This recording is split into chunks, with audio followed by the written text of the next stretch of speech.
Morning সকলকে, সবাই কেমন আছো অবশ্যই কিন্তু কমেন্ট করে জানাবে। আমিও মোটামুটি ভালোই রয়েছি। তো ছোটদের অনেক অনেক ভালোবাসা, বড়দের প্রণাম জানিয়ে শুরু করছি আজকে আবারও একটা নতুন ব্লগ। তো এখন কিন্তু বাজে হচ্ছে 8:30। তো চলো ধামাকাদার ব্লগটা শুরু করা হলো। আর আমি কিন্তু কালকেই সিঁদুর করেছি, আজকে কিন্তু কোনো রকম চান টান করা হয়নি, সিঁদুরটাও পরা হয়নি, এখনো পুজোও দেওয়া হয়নি। মেয়েকে এক্ষুনি ঘুম পাড়িয়ে দিলাম, দেওয়ার পরে চলে এলাম রান্নাঘরে। তো রান্নাঘরে এসে কী কী করছি চলো পুরো ব্লগটা দেখো, আশা করি তোমাদের ব্লগটা ভালো লাগবে।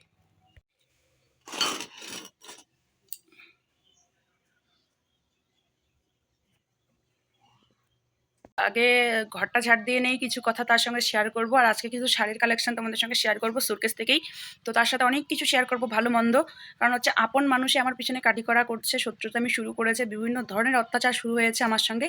সেটাই তোমাদের সঙ্গে শেয়ার করব। সেটা কোন বাড়ির লোক সেটা অবশ্য আমি তোমাদেরকে বলবো না। তবে আমি কিন্তু অতি শীঘ্রই তাদের মুখোশটা টেনে আনবো এবং প্রথমত পোস্ট করব আমি ফেসবুকে, তারপর পোস্ট করব আমার ইউটিউবে, ইনস্টাগ্রামে। তো তোমরা পুরো ভিডিওটা না দেখলে কিছুই বুঝতে পারবে না। তো আমার মতো মনে হয় সবার পিছনেই এরকম কাটা লাগে, কাটা থাকে সবার, প্রতিটা পা ফেলতে ফেলতে, প্রতিটা পদে পদে। তো চলো, সেই মানুষগুলোকে আমি অনেক ভালোবেসেছি, অনেক আগলে রেখেছি। তো আমি জানতাম না সেই মানুষগুলোই আমার পিছনে এরকম করছে। তো যখন জানতে পারলাম, তো এখন কিছু করার নেই। তো চলো সেই মানুষগুলোকে একটু ধুয়ে দিই আজকে। তো চলো এখন হচ্ছে বাসি কাজগুলো করব। তার মধ্যে প্রথমত আমি ঘরটা ঝাড় দেবো, তারপরে আবার বাকি কাজ রয়েছে, তো সেটাই করব। চলো তোমাদের সঙ্গে আর আমি আমার ফেস এখন শেয়ার করছি না। ঘরে যেহেতু তোমরা বলতেই পারো যে ঘরে কেন এত ধুলো, তো তারও একটা কারণ বলি। কারণ হচ্ছে আমাদের ঘরে যেহেতু বাইকটা রাখে আর সবাই যেহেতু রাত্রেবেলা জুতো পরেই ঢুকে, এর জন্য কিন্তু আমাদের ঘরে প্রচুর লেভেলে ধুলো হয়ে যায়। আর সবাই তো সবসময় জুতো পরে মানে ঘর ঢোকা বেরা করে না, এর জন্য ধুলোটা একটু বেশি হয়। ভাবছি হচ্ছে আজকে দুটো সুতি শাড়ি আমি বের করব। তো সুতি শাড়িগুলো বের করব হচ্ছে এই কারণে, যা তো এখন ঠান্ডা, ভরপুর ঠান্ডার দিন পড়ছে, কোথাও গেলে এখন আমি শাড়ি পরবো এটাই ভাবছি। আর শাড়িগুলোকে যে ন্যাসরা বানাবো তা তো আমি তোমাদেরকে মানে বলেইছিলাম আগে। তো এই যে শাড়িটা দেখতে পাচ্ছ, জানো তো এই শাড়িটা কিন্তু আমার পিসি আমাকে সেই 2022 সালে এই শাড়িটা আমাকে দিয়েছিল। আর 2022 সালের শেষের দিকে ওই ঠান্ডার দিনেই তখনও এই শাড়িটা, তখনকার দিনে এই শাড়িগুলোর খুব চল ছিল। তো এই শাড়িটা দিয়েছিল হচ্ছে আমার দিদিভাই। তারপরে এই শাড়িটা দিয়েছিল আমার শ্বশুর বাবা। এই শাড়িটা হচ্ছে 2020 সালে, 19 কি 20 সালের শাড়ি। এটা হচ্ছে আমার দাদার বিয়েতে আমি নিয়েছিলাম। এই শাড়িটাও আমার শ্বশুরবাবার দেওয়া। আমাকে যখন প্রথম দেখতে যায় শ্বশুরবাবা, তখন আমাকে এই শাড়িটা দিয়েছিল। তখন ছিল দুর্গাপুজোর সিজনটা আর কি। এই শাড়িটা তো আমি ইদানিং বিয়ের পরেই নিলাম। তারপরে এই শাড়িটা হচ্ছে আমার দানের শাড়ি। এই শাড়িটা হচ্ছে এটাও দানের শাড়ি, আমার একটা দিদি দিয়েছে। এই শাড়িটাও দানের শাড়ি। এই শাড়িটা একটা আমার ফ্রেন্ডের মা দিয়েছে। তারপরে এখানে আর কোনো শাড়ি নেই। তবে এই শাড়িটা, এটা হচ্ছে আমার রিসেপশন শাড়ি, এটা হচ্ছে আমার বিয়ের শাড়ি। আর এই শাড়িটা, এটাও 2 কালারের শাড়ি। এটা হচ্ছে দিয়েছে আমার জলছিটা মা, আমাকে হচ্ছে আমার স্বাদের সময় দিয়েছে। এই শাড়িটা দিয়েছে আমার বড় মাসি। এই শাড়িটা দিয়েছে আমার মা স্বাদের সময়। এই শাড়িটা দিয়েছে আমার মেজো মাসি। এই শাড়িটা হচ্ছে দিয়েছে আমার এক ভাইয়ের ফ্রেন্ডের হচ্ছে মা। এই শাড়িটা দিয়েছে আমার হচ্ছে জেঠিমা, আমার ইয়ের সময় মানে স্বাদের সময়। এই শাড়িটা দিয়েছে আমার বড় মা। শাড়িটা আমার অনলাইনে কেনা। এই শাড়িটা কে দিয়েছে ও, এই শাড়িটা দিয়েছে হচ্ছে স্বাদের সময় পরেছিল আমার বোমা, আমার একটা বোমা মানে জেঠিমা দিয়েছে। এই শাড়িটা দিয়েছে আমার ছোট পিসি। তারপরে হচ্ছে এই শাড়িটা দিয়েছে আমার ছোট মাসি। আর এই শাড়িটা দিয়েছে হচ্ছে আমার বিয়েই মানে হচ্ছে আমার দাদার শালা। তো দেখেছো আমার কতগুলো শাড়ি এখানে ওখানে যাওয়ার জন্য। আমার আর বর্তমানে শাড়ি কিন্তু না কিনলেও চলে যায়, আমার প্রচুর শাড়ি, আমার প্রচুর। আমি যদি শাড়ি না কিনি তাও কিন্তু আমার চলে যাবে। আর আমি কিন্তু বিয়ের পরে এখনও সেরকমভাবে কোনো শাড়ি কেনাকাটা করিনি। এই যে সামনে পয়লা বৈশাখ গেল, তারপরে হচ্ছে কি বলে পুজো গেল, অনেক গেল, আমি কিন্তু কিনিনি। তো এখন হচ্ছে আমি একটা সুতি শাড়ি বের করব। আর তোমরা যারা যারা আমার শাড়ির কালেকশনগুলো হচ্ছে খোলামেলাভাবে দেখতে চাও কমেন্ট করবে, ঠিক আছে? আমি খোলামেলাভাবে তোমাদের দেখানোর চেষ্টা করব। আর এখন হচ্ছে আমার সুতি শাড়ি সেরকম বেশি নেই, সবাইকে দিয়ে দিয়ে সুতি শাড়িগুলো শেষ হয়ে গেছিলো। তো এখন হচ্ছে আমি সুতি শাড়ির কালেকশন একটা তোমাদেরকে দেখাবো এবং সুতি শাড়িগুলো বের করব। তো চলো একটা সুন্দর দেখে সুতি শাড়ি পরার জন্য বের করি, তারপর তোমাদের সাথে কথা হচ্ছে। তো সুতি শাড়ি কিন্তু এখানে কয়েকটাই রয়েছে এখানে, আর কিন্তু বেশি শাড়ি এখানে নেই। এই যে কটা, একটা, এই কয়েকটাই। আর এখানে সাথে রয়েছে আমাদের পুরনো জিনিসপত্র, মানে মশারি, একটা ক্যাথা। তারপর এখানে রয়েছে আমাদের ওই কী বলে, ভুলেই গেলাম ওটাকে, আরে পাছড়া টাছড়াগুলো এখানে রয়েছে। আমাদের একটা বিছানার চাদর। তো চলো একটা সুন্দর দিকে শাড়ি বের করি বাড়িতে পরার জন্য, তারপর আবার তোমাদের সাথে কথা হচ্ছে, ঠিক আছে? সুতি শাড়িগুলো বেশি নেই অবশ্য, এখানে সব বিছানার চাদর টাদর রাখা হয়েছে। তো আমি যেহেতু ভালোবেসে বিয়ে করেছি, আমার বিয়েটা হচ্ছে যেহেতু মনে করো পারিবারিক দিক থেকেই হয়েছে, তবে আমি যতটুকু আমার পরিবার নিয়ে, আমার সন্তান নিয়ে, আমার স্বামীকে নিয়ে, আমার মেয়েকে নিয়ে যতটা সুখে আছি, অনেক সুখে আছি, অনেক অনেক, এতে আমি নিজেকে অনেক সুখী মনে করি। তবে কিছু কিছু আপন মানুষ, নাম বলবো না বা আমি তোমাদেরকে ক্লিয়ার করে বলবো না, কিছু কিছু এই আপন মানুষ আমি সুখে খাচ্ছি, ভালো আছি এই দেখেই যে এত কেন জলে, আমি সেটাই বুঝি না ভাই, এত জলাসফিল তোমাদের কেন হয় আমাকে নিয়ে? তবে আমাকে নিয়ে নানান ধরনের নানান কথা বলে, আমাকে নিয়ে কিন্তু নানান ধরনের নানান রকমের কিন্তু মনে করো কথা উড়ায়। তবে আমি গায়ে নেই না জন্য হচ্ছে মনে করো ক্যাচা ঝামেলা লাগে না।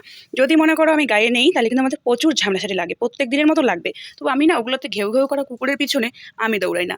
আর আমি কোনো উপরন্ত মনে করো অকাতের বাইরে কিছু মানুষেরকে পাত্তা দেই না। হ্যাঁ, ভদ্রতার খাতিরে কথা বলতে হয়, ভদ্রতার খাতিরে তাদের সঙ্গে একটু মেলামেশা করতে হয়, তাই করি আর কি। এর বাইরে আমার কোনো ইচ্ছে নেই তাদের সঙ্গে মেলামেশা করানো। কারণ হচ্ছে সেই মানুষগুলোর মুখ দেখলেই মনে হয় যে আজকে মানে দিনটা আমার একদমই খারাপ কাটবে, দিনটা আমার আজকে মানে কুসাইট হবে যাকে বলা হয় বাংলা কথায়। কিছু কিছু মানুষের জন্য এই কথাগুলো বলতে আমি বাধ্য হলাম। নিজে তো উন্নতি করতে পারবে না, নিজের যদি একটু সম্মান থাকতো, নিজের যদি একটু নির্দিষ্ট জায়গা থাকতো, নিজের যদি একটু নাম থাকতো, তাইলে মনে হয় মানুষের পিছনে লাগতে নিজেরই একটা লজ্জা বোধ হতো। লজ্জা শরম তো সব ধুয়ে খেয়েছে জলের সাথে, তাই অন্যের পিছনে লাগতে ওদের একটু মায়া দেয়া বা মানে মায়া দেয়া বলতে ভুল হবে, লজ্জা হয় না। তো আমি এই যে বাড়িতে বিভিন্ন ধরনের ড্রেস আপ পরি, এই নিয়েও অনেক কথাবার্তা শুনেছিলাম। তারপরে আমার বরের সেরকম টাকা পয়সা নেই, কিন্তু আমার বর একটা ভালো মানুষ রূপে কিন্তু আমি দুর্দান্ত মানুষ পেয়েছি, একদম মহাদেবের মতন।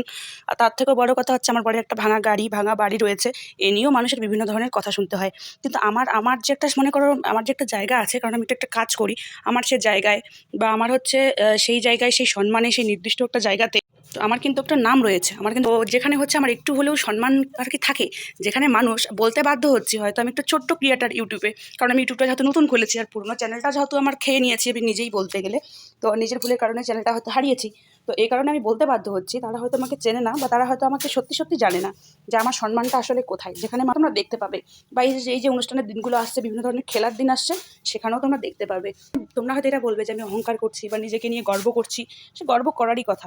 কারণ ভালো কাজ করতে গেলে ভালো মানুষ ভালো জায়গায় কিন্তু ডাকবেই, তাই না? কিছু মানুষকে আমি কতবার বোঝাবো ভাই যে আমি একজন মনে করো একজন গরিব ঘরের একটা সাধারণ ছেলের বউ হওয়ার আগে আমি কিন্তু একটা ফ্যামিলির মেয়ে ছিলাম, কারো মেয়ে ছিলাম। আমার কিন্তু আরও একটা পরিচয় রয়েছে, তাই না? তো আমার বিষয় না জেনে আমার বিষয়ে না জেনে আমার কথা মানে কোনো কিছু না বুঝে আমার পরিচয় পর্ব তো না ঘেটে আমার পিছনে কেন লাগতে আসে বুঝি না। শুধু এইটুকু, এই একটা ছাপড়া ঘরে থেকে আমার বরের একটা ভাঙা বাইকে ঘুরে আমার বরের সাথে দুমুঠো ভালো খাচ্ছি, ভালো পড়ছি, এতেই যে মানুষের এত জ্বলছে, মানে কি বলবো আর। তাহলে ভাবো, আমার যদি সেই পরিচয় পর্ব নিয়ে যদি আমি এখানে সেই রকম লেভেলে চলি, তাহলে তোমাদের তো একদম ফেটে চুরমাচুর হয়ে যাবে। সত্যি, মানে কিছু মানুষকে বলার ভাষা নেই, এত যে নোংরা মানসিকতা মানে কি আর বলবো। তেল একটা আসবে কারণ আমি যে উচিত কথা বলি এর জন্যই। তো ভিডিওতে বলা এর জন্যই, কারণ সে আমার ভিডিওটা অবশ্যই দেখবে, আর দেখলে তো তার গাড়ি লাগবে, মুখের ভাষাটা খারাপ করারও মানে রয়েছে। তো ব্যাপার হচ্ছে ইদানিং খুব লাভচপ শুরু হয়েছে সে মানুষগুলোর। যেদিন ধরবো এক একটাকে সেদিন শুধু পারি না ছিঁড়ে খাবো তোমাদের। তো তাই সাবধান করিয়ে দিচ্ছি আজকের এই ভিডিওতে, বেশি রকম আমার সঙ্গে লাগতে এসো না, খুব খারাপ হবে। আর লাগলে আমার বরটাকে নিয়ে নাও, আমি একদম হাসি মুখে বিয়ে দিয়ে দেবো যদি আমার বর রাজি হয়। আমরা ৮ বছর রিলেশন করে বিয়ে করেছি, ১ বছর আমাদের মানে বিয়ের ১ বছর পূর্ণ হলো। এরপরেও কি তোমাদের মনে হয় যে তোমরা আমাদের দুজনকে আলাদা করতে পারবে কোনো কারণে সংসারে অশান্তি লাগায়? কোনোদিনও পারবে না। চেষ্টা চালিয়ে যাও, চেষ্টা করতে ক্ষতি নেই। তো আজকে দুপুরে আমি রান্না করব হচ্ছে ভাত, ডাল, তার সঙ্গে কবি ঘন্ট আর ডিম বানাবো। তার সাথে হচ্ছে এই যে মোচাটা দেখছো, কলার মোচাটা, এই মোচার যে এই থোকা থোকা যে মনে করো কলার যে ফুলগুলো থাকে, সেগুলো দিয়ে কিন্তু পকোড়া বানাতে ভীষণ টেস্টি এবং ভীষণ ভালো লাগে। তো চলো সেটাই আজকে করে খাওয়াবো তোমার দাদাকে। তোমাদের দাদাভাই মানে খুবই পছন্দ করে এটা, যে কোনো পকোড়াই সে খেতে ভালোবাসে। তো এটা বানাবো, চলো। কি সুন্দর মুচমুচে এবং মানে একটা ক্রিস্পি টাইপ চলে আসে, একদম কেনা পকোড়ার মতন হবে। তো যেগুলো ঝুড়ে ঝুড়ে পড়ছে সেগুলো নেব না, যেগুলো থোকা থোকা রয়েছে সেগুলোকেই নেব। তো চলো কয়েকটা বেরোচ্ছে, সেটাই এখন দেখা যাক যে কতগুলো বেরোয়। আর মানে বেশি যেগুলো মানে একটু বড় হয়ে গেছে সেগুলোকে নেব না, আর যেগুলো একটু মানে মনে করো কাঁচা মানে একটু কমই হয়েছে আর কি, বেশি ছোট ছোট আর কি, মানে সেগুলোকেই নেব একটু নরম দেখে। তো এখানে যে শিশুকগুলো থাকে সেগুলোকে ফেলে দেবো, আর একটু যে মনে করো শক্ত শক্ত টাইপের একটু পাতলা যে মানে খোসাটা থাকে সেটাকেও ফেলে দেবো। নিত্য নতুন রেসিপি দেখার জন্য অবশ্যই কমেন্ট করবে, চ্যানেলটা সাবস্ক্রাইব করবে। আর তোমাদের আমার রান্না বান্না, আমাদের রান্নাঘর, আমার ভিডিও কেমন লাগে অবশ্যই কিন্তু কমেন্ট করে জানাতে কেউ ভুলবেন না, ঠিক আছে? তো আমি এখানে হচ্ছে একটুখানি ময়দা দিয়েছি, তার সাথে হচ্ছে একটু কর্নফ্লাওয়ার আর হচ্ছে আতপ চালের গুঁড়ো, বেসন আর একটুখানি কালো জিরা ছিটিয়ে দিয়েছি, লবণ আর হলুদটা সামান্য দিয়েছিলাম পরিমাণ মতো। দেওয়ার পরে হচ্ছে এখন একটা ব্যাটার তৈরি করে নেব, ঠিক এরকম, মানে বেশি ঘনও না বেশি পাতলাও না। তো এই ব্যাটারটাকে কিছুক্ষণের মতন ঢেকে রেখেছিলাম, ওই 25 থেকে 30 মিনিটের মতন ঢেকে রেখেছি। ঢেকে রাখার পরে যখন ব্যাটারটা সুন্দরভাবে একটুখানি ফুলে উঠেছে, তো এখন হচ্ছে একটু গরম তেল করে নেব। তেলটা গরম হওয়ার পর মানে তোতলায় যাচ্ছে, ঠিকভাবে ঠিক বলতেই পারছি না। তো একটা একটা করে এগুলো এখন দেব। দেওয়ার পরে চলো উল্টে পাল্টে এগুলোকে গরম তেলে ভেজে নেব। আর এগুলো সব কিছুকে যেগুলো থোকা থোকা রয়েছে সেগুলোই এখন বেটারে চিবিয়ে নেব। তো পুরো ভিডিওটা দেখো, আশা করি তোমাদের ভালো লাগবে। ভিডিওটাকে স্কিপ করো না, তোমাদের জন্য পুরোনো ভিডিওগুলোকে প্রাইভেট করেছি এবং হচ্ছে নতুন নতুন ভিডিও তোমাদের সঙ্গে নিয়ে আসার খুবই চেষ্টা করছি। আর জানুয়ারি ফেব্রুয়ারি মাসটা পর্যন্ত তোমরা মানে আমার কাছে নিত্য নতুন ধামাকাদার ব্লগে দেখতে পারবে। তো এদিকে তোমরা ভিডিওটাও দেখো আর আমার কথাগুলো মনোযোগ সহকারে একটুখানি শুনবে। যারা হচ্ছে নতুন ক্রিয়েটার মানে হয়েছো আর কি, তো তারা একে অপরের পাশে থেকে একে অপরকে সাপোর্ট করো, তবেই কিন্তু এগোতে পারবে। নাইলে কিন্তু হিংসা যদি আমরা শুরু করি বা একে অপরের যদি ভিডিও দেখে ভিডিওটা উপরে তুলে দেই, তাহলে কিন্তু আমরা কেউ কোনো দিন মানে কোনো ভালো জায়গায় পৌঁছতে পারবো না। তো এর জন্য একে অপরের পাশে কিন্তু থাকাটা খুবই জরুরি। তো চান করার পর আমার খুবই ঠান্ডা লাগছিলো, আমি কিন্তু সোয়েটারও পরে নিয়েছি। আর এদিকে হচ্ছে আমার মাম্মামের সোয়েটারটা এখনও খোলা হয়নি, যেহেতু একটু একটু ঠান্ডাটা ভালোই লাগছিলো। তো মাম্মাম এখনই আমার কোলে মানে আসলো। আর মাম্মামকে নিয়ে রান্নাটা করা খুবই রিস্ক হয়, তোমরা তো জানো। তারপরেও আমাকে করতে হয়, এরপরেও আমাকে শুনতে হয় এত কিছুর পরেও যে তোমার তো আর কোনো কাজ নেই। কী এমন কাজটা, সারাদিন তো শুয়ে বসে ফোন দেখেই কাটাও। তখন যে এমন বিরক্তি লাগে না, মাথাটা এত বড় লেভেলের গরম হয়, ইচ্ছা করে কি একবারে বুঝিয়ে দিই। তো রুটি বানিয়েছিলাম, সকালবেলা রুটিটাও বানিয়েছিলাম, তোমাদের সঙ্গে একদমই শেয়ার করা মনে ছিল না। তো এদিকে হচ্ছে একটা রুটি কিন্তু রয়েইছে যাতে গরমে থাকে। আর ফুলকপি, কোয়াশ, আলু আর মাছ দিয়ে এখন রান্না করব। খাওয়ারও জিনিসপত্র আমার এখানে রয়েছে। আর এদিকে আমার প্রিয় সবচেয়ে রুটি দিয়ে হচ্ছে ডিম টোস্ট বলে জানি না, তবে হচ্ছে আমি বানিয়ে নিয়েছি দুটো, একটা তোমাদের দাদাভাইয়ের জন্য, একটা আমার জন্য। তবে তোমাদের দাদাভাই যদি না খায় তাহলে এটাও আমার পেটে যাবে, কারণ এতটাই টেস্টি হয় এই খাবারটা। একটুখানি সস লাগিয়ে খেলে মানে খুবই ভালো লাগে। আর কালকে খিচুড়ি আর ডিমটা রয়েছে, সঙ্গে ভাতও রয়েছে, শাকসবজিও রয়েছে, সেরকমভাবে খাওয়া হয়নি। তো চলো আমি এখন একটা খেয়ে নেব, তোমাদের দাদাভাই একটু পরে খাবে, তারপর না হয় তোমাদের সঙ্গে আবার কথা হচ্ছে। তো এদিকে কিন্তু আমার খাওয়া দাওয়া মানে করছিলাম, এদিকে দেখি কি আমার বড় ভাসুরের মেয়ে মানে কান্নাকাটি করছে আমাদের বাড়ি আসার জন্য। সকালে উঠেও যদি না আসে, কোনোদিন আমরা উঠি না, ওই সময় চলে আসে। যদি আমাদের বাড়ি না আসে এতটাই রেগে যায়, এত মানে চিল্লা চেঁচামেচি করে, কি আর বলবো। তো ওকে গিয়ে নিয়ে আসলাম, ও যাচ্ছে এখন ওর কাকুর কাছে। আর তোমার দাদাভাই কী করছে চলো একবার তোমাদের সঙ্গে শেয়ার করে দিই। সকাল সকাল ও বাড়ি থেকে কিন্তু গরুগুলো নিয়ে এসেছি, আর আমার ফুলগুলো দেখো কত সুন্দর সুন্দর ফুটেছে। আর এদিকে তোমাদের দাদাভাই মাম্মামকে নিয়ে একটুখানি রয়েছে। আর সকাল কিন্তু অনেকটাই বেলা হয়ে গেছে এখন, তোরা এদিকে জানি না কি করছিল। তো তারপর হচ্ছে তো অনেক বাড়াবাড়ি হলো, এবার নাইটিটা পরে ভাবছিলাম এবার নাইটিটাকে চেঞ্জ করে একটা শাড়ি পরে নেই। তো চলো একটা শাড়ি পরে নিই। আর মেয়ের ড্রাইভার শেষ হয়ে গেছিলো, এটা তোমাদের দাদাভাই এখনই নিয়ে এলো।